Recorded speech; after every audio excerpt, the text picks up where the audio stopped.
nama saya Evita Meningsih dengan MPM 212313134 dari Prodi Ekonomi Syariah, Fakultas Agama Islam, Universitas Islam Riau. Di sini saya akan membahas tentang proses kemunduran 3 kerajaan besar pada tahun 1700 sampai dengan 1800 Masehi.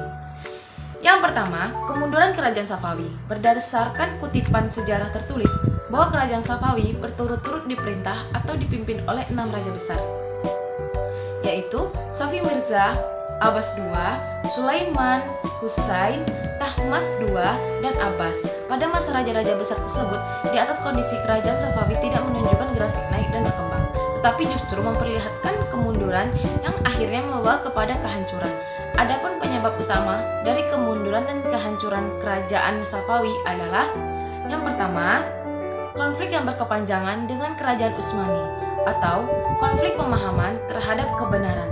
Yang kedua, dekadensi moral yang melanda sebagian para pemimpin Kerajaan Safawi atau sebagian besar pecandu narkotik dan menyenangi kehidupan malam. Yang ketiga, pasukan Hulam atau budak-budak yang dibentuk oleh Abbas I tidak memiliki semangat perang yang tinggi. Hal ini disebabkan karena pasukan tersebut tidak disiapkan secara terlatih dan tidak melalui proses pendidikan rohani.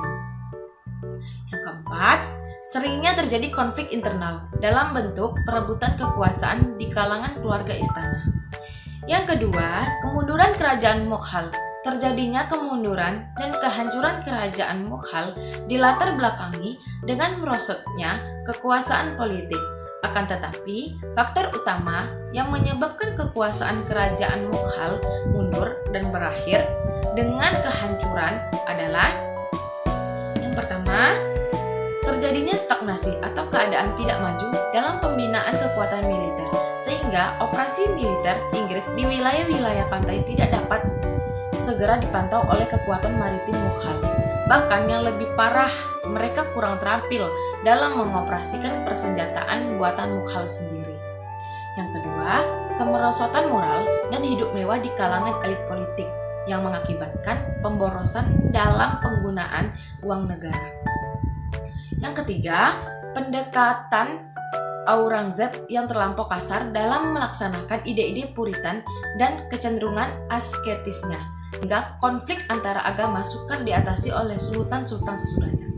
Yang keempat, semua pewaris tahta kerajaan pada awal sampai akhir adalah orang-orang lemah dalam bidang kepemimpinan.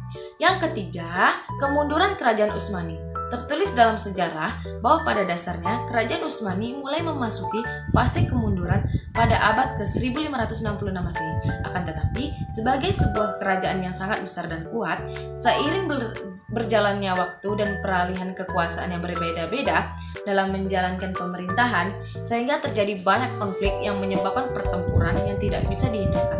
Oleh sebab itu, Kerajaan Utsmani sedikit demi sedikit semakin melemah. Dengan demikian, dapat diketahui bahwa faktor utama yang menyebabkan Kerajaan Utsmani mengalami kemunduran diantaranya adalah yang pertama, wilayah kekuasaan yang sangat luas, sehingga administrasi pemerintahan menjadi rumit dan tak beres.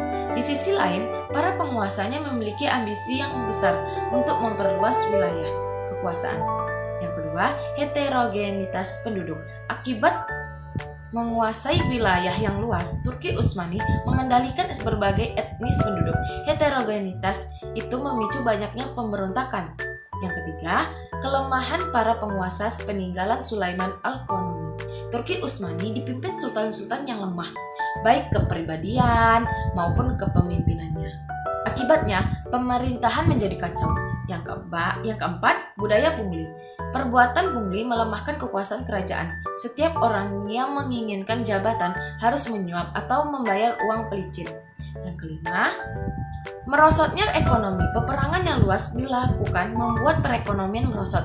Pendapatan yang berkurang, sementara belanja untuk perang terus menguras anggaran negara.